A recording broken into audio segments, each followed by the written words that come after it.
So. Hier kommen wir zu also letzte Woche Magiestand. Wir haben 4 Karten aus Herz. Dan her. Zack, schubbel. Dit gaat. Zoals ik al ben kwartje. Fichte dat we zicht. Dat is een hoi aus. Dat is een hoi. Doppeltje. Wieder noch gesehen. Und ich stelle aus. Und ich setze den Hand hin. Wieder. Erste Kopf. So weiß ich. So. So zähle ich schon. Ganz einfach. Raus. Anstehen du hin. Ja? Chillo.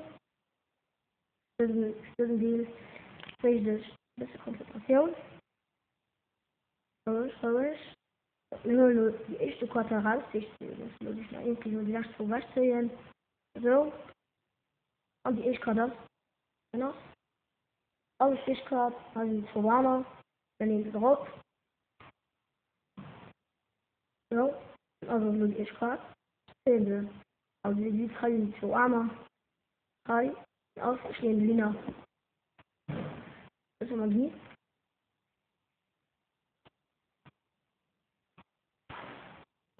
Dann auf.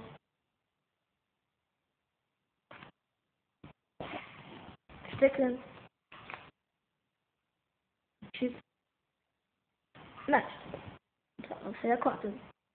Und auf, also war nur 3 Module. Wo waren die Arme? Verschwunden.